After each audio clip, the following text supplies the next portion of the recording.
नमस्कार। हमारे चैनल में आपका स्वागत है। मैं हूं रामचंद्र मौर्य। साथियों, देश राष्ट्रीय संकट के दौर से गुजर रहा है। एक से बड़े एक संकट देश के ऊपर मंडरा रहे हैं। तो आज हम चर्चा करेंगे कि कौन सा संकट सबसे बड़ा है। क्या सांप्रदायिकता का संकट बड़ा है? बड़ा तो है, लेकिन इससे बड़ा भी और संकट है। क्या अर्थव्यवस्था डूबती जा रही है, इसका बड़ा संकट है? क्या हिंदू राष्ट्र बनाना चाहती है, यह सबसे बड़ा संकट है? नहीं। क्या महंगाई सबसे बड़ा संकट है? बिल्कुल नहीं। महामारी सबसे बड़ा संकट है? बिल्कुल नहीं। अगर कोई सबसे बड़ा संकट है तो वह है गरीबी, भूखमरी, कुपोषण। आपको गोदी मीडिया नहीं बताता है, लेकिन जो हकीकत है वो चौंकाने वाली है। अगर यह मामला सुप्रीम कोर्ट तक नहीं पहुंचता, सामाजिक कार्यकर्ता, एक्टिविस्ट अगर याचिका नहीं दायर करते तो शायद इसका उद्घाटन भी नहीं हो पाता, रहस्योद्घाटन भी नहीं हो पाता कि इस देश में 4500 मौतें, 4500 बच्चों की मौतें हर रोज होती हैं भूखमरी और कुपोषण से।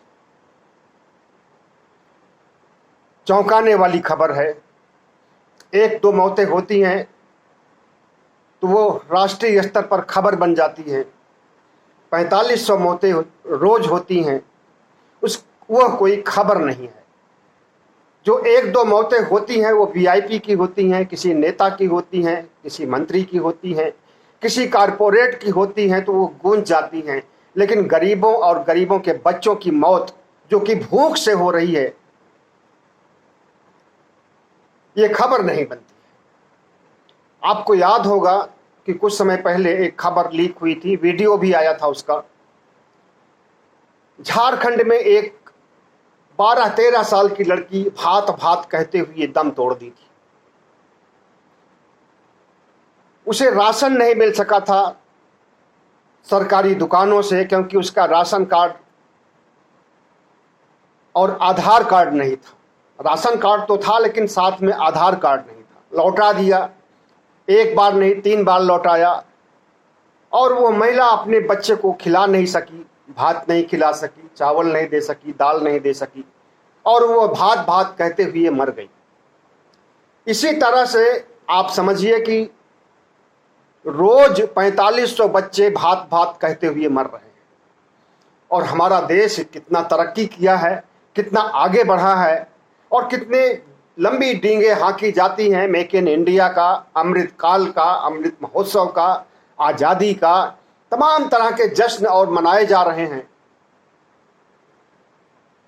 और जिस तरह से वोट की राजनीति में पैसे फूंके जा रहे हैं विधायकों को खरीदने में, सांसदों को खरीदने में, लगता ही नहीं है कि भारत में कोई भी मौतें इस तरह से हो सकती। तो अभी हाल में एक एक्टिविस्ट जो कि नाहन की रहने वाली हैं, उन्होंने एक याचिका दायर किया सबूतों के साथ कि भारत में कितनी मौतें भूखमरी से हो रही हैं और इसके निवारण के लिए सरकार क्या काम कर रही है और सरकार को क्या करना चाहिए। उन्होंने सुझाव भी दिया।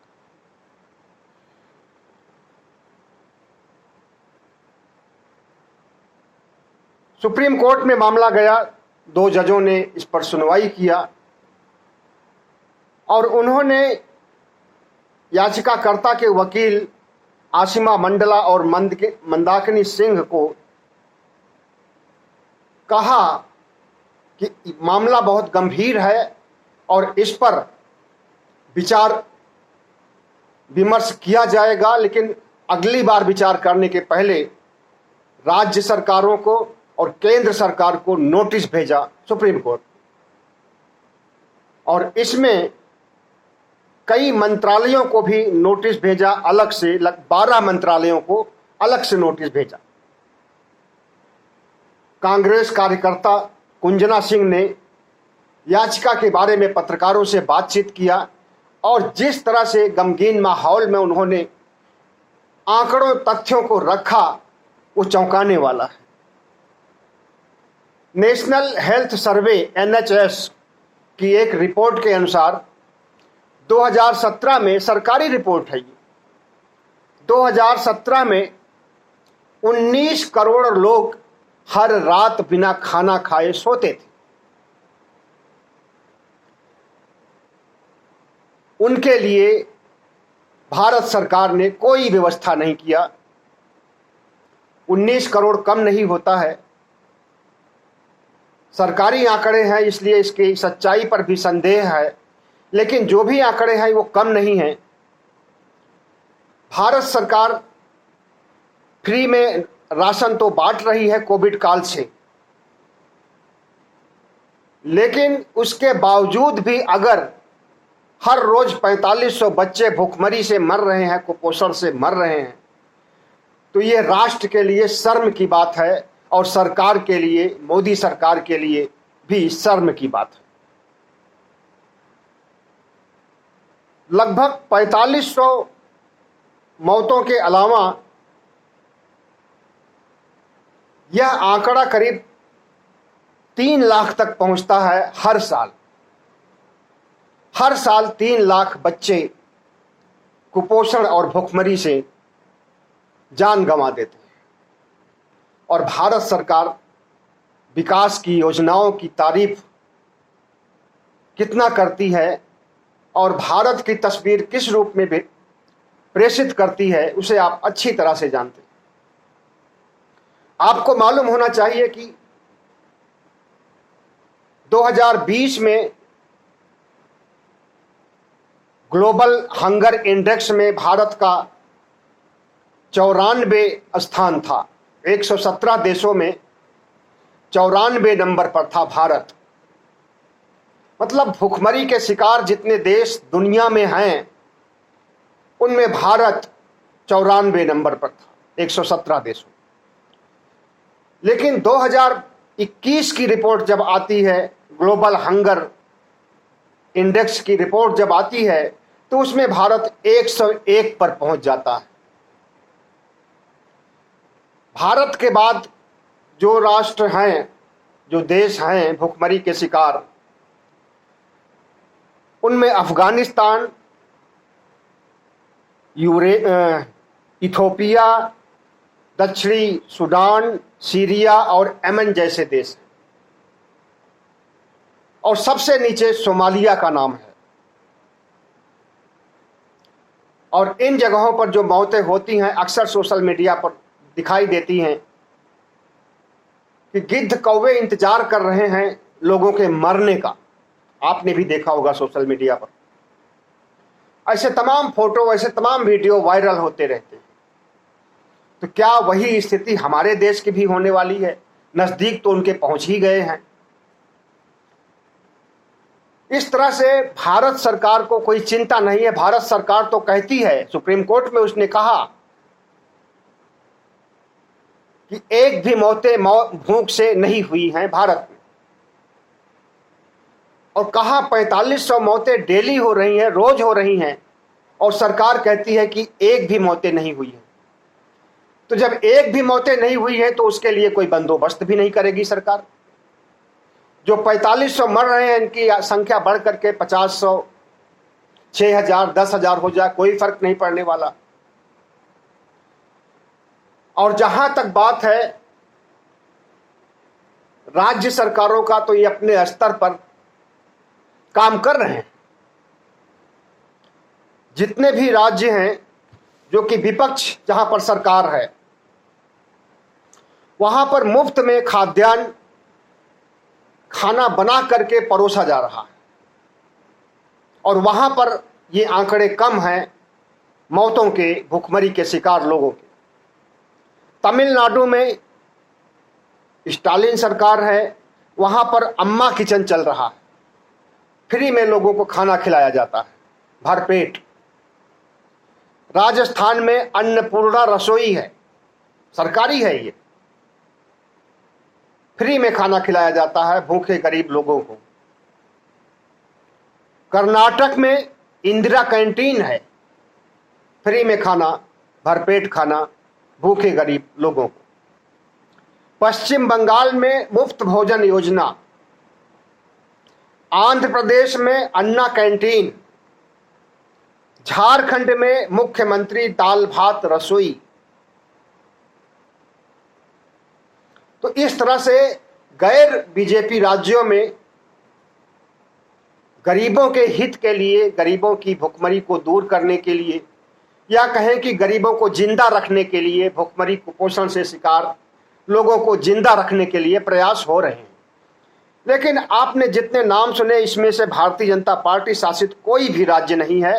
कर्नाटक में आज भारतीय जनता पार्टी जरूर है, लेकिन जो इंदिरा कैंटीन शुरू हुई है ये कांग्रेस के जमाने से शुरू हुई है, और अब इस समय चल रही है या नहीं चल रही है इसके बारे में कोई जानकारी नहीं। जहां पर भारतीय जनता पार्टी रहती है वहां पर इस तरह से मुफ्त भोजन की व्यवस्था नहीं होती है, इसलिए ज्यादा उम्मीद है कि कर्नाटक में भी इंदिरा कैंटीन को खत्म कर दिया गया होगा। और उत्तर प्रदेश, मध्य प्रदेश, जितने भी भारतीय जनता पार्टी, उत्तराखंड, जितने भी राज्य हैं, यहाँ कहीं पर भी कोई रसोई नहीं चल रही है, कोई सामुदायिक भोजन के लिए प्रयास नहीं हो रहा है। गरीबों की भुखमरी को दूर करने के लिए, उन्हें खाना देने के लिए कोई भी बंदोबस्त नहीं हो रहा।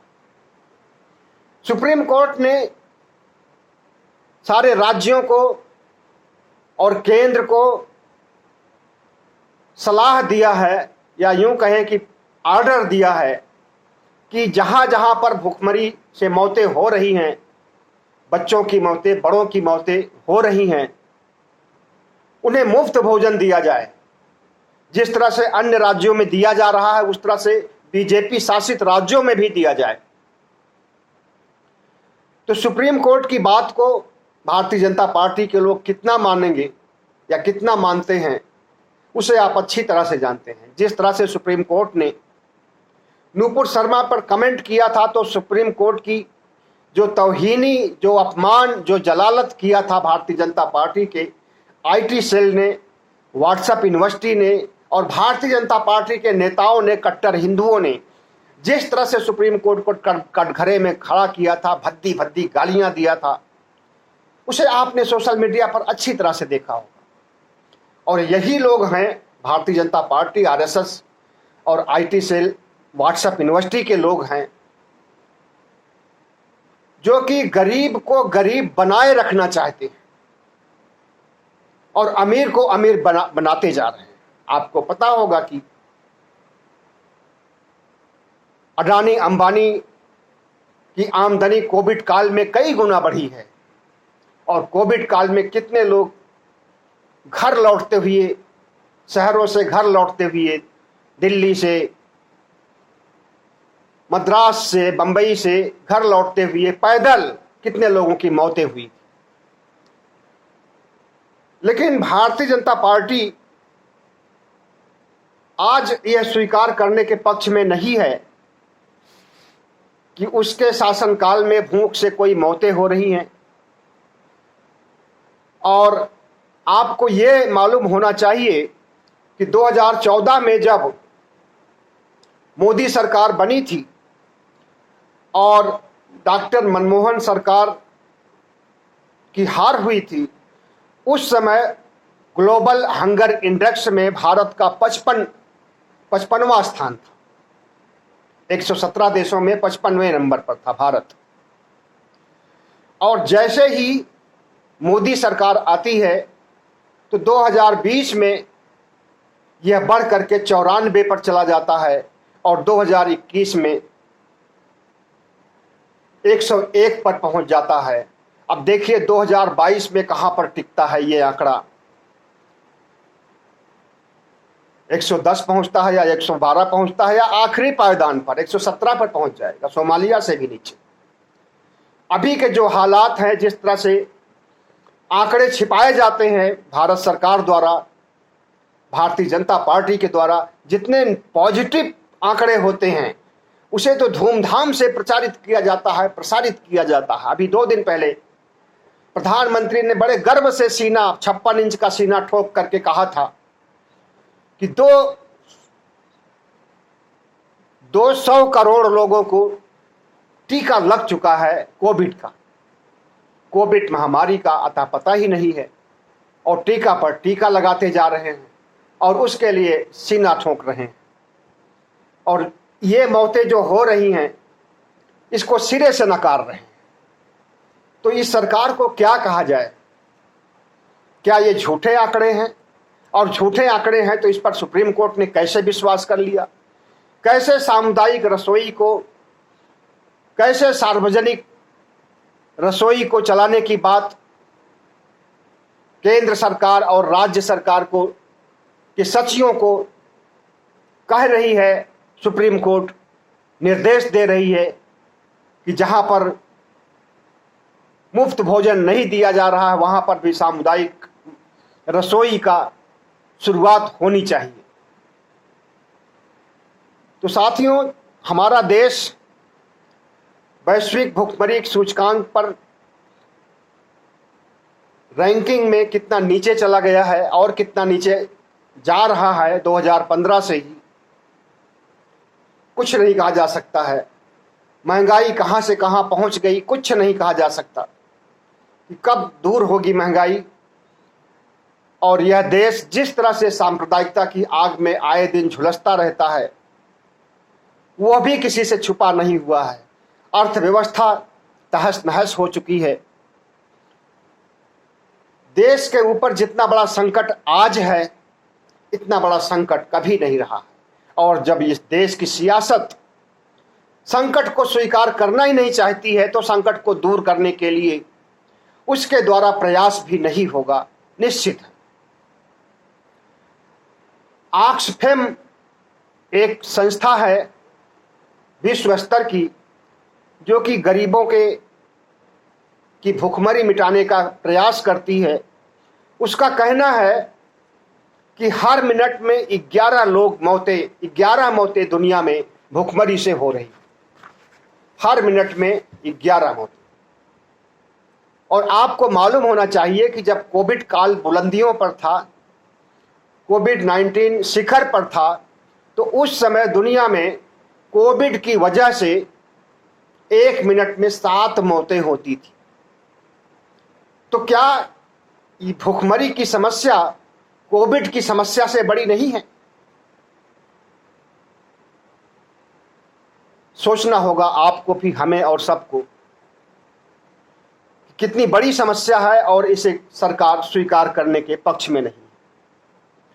और दूसरी बात, एक आंकड़ा आया हुआ है, इसी ऑक्सफैम ने ही जारी किया है कि कोविड काल में 51 अरब डॉलर की खरीदारी, सैन्य खरीदारी, सेना के लिए उपकरणों की खरीदारी भारत सहित दुनिया के सभी देशों ने की।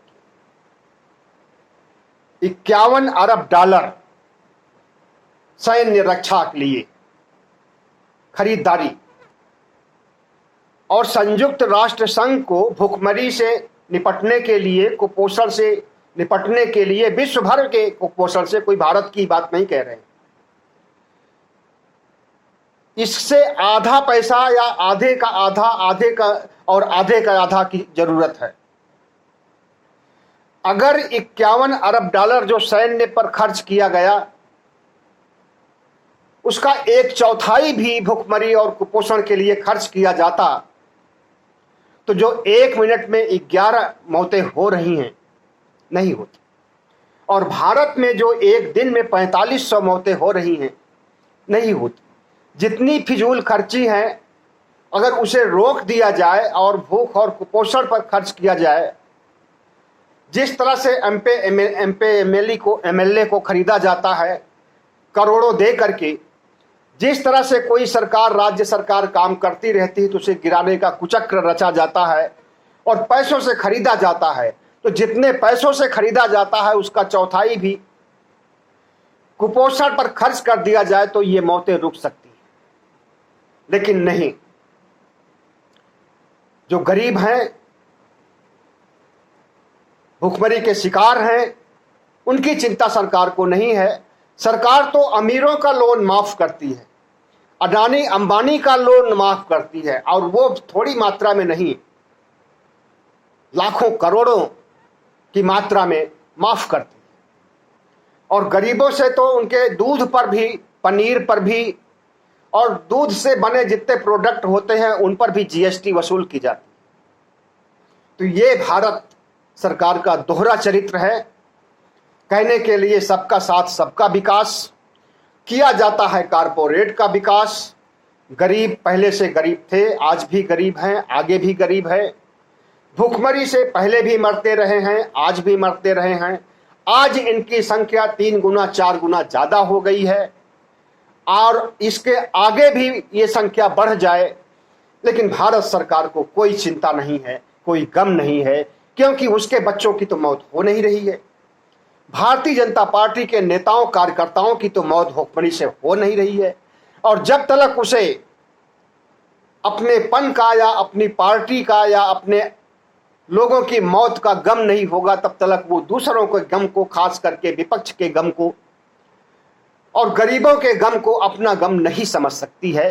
विपक्ष को तो खत्म कर देने के लिए प्रतिज्ञा कर रखी है मोदी सरकार। जिस तरह से ईडी, आईडी, सीबीआई का सारे नेताओं के, सारे विपक्षी नेताओं पर कोई एक दो की बात नहीं रह गई है। अब कोई भी नेता ऐसा विपक्ष का नहीं बचा होगा, बड़ा नेता, जिसके खिलाफ आईडी, सीबीआई, ईडी काम ना कर रही हो और सबको जेल में ठूंसने की कोशिश की जा रही। वो चाहे केजरीवाल हो, चाहे मनीष सिसोदिया हो, चाहे दूसरे राज्यों के बड़े नेता हों, चाहे क्यों ना ममता दीदी और उनका मंत्रिमंडल हो, सबके पीछे हाथ धो करके पड़ गई है और सबको जेल में ठूंसने की कोशिश कर रही है। आज सरकार जिस तरह से राष्ट्रीय संकट को न्योता दे रही है और राष्ट्रीय संकट को दूर करने, खास करके भुखमरी कुपोषण को दूर करने के लिए प्रयास नहीं कर रही है, एक सोचनीय विषय है और मानवता और इंसानियत का विषय है। जरूर सोचिएगा और सरकार पर दबाव डालने की कोशिश कीजिएगा कि कम से कम मरते हुए लोगों को बचाने की कोशिश तो की जाए।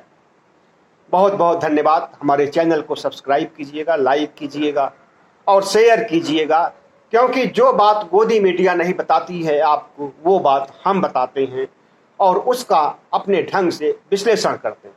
बहुत बहुत धन्यवाद।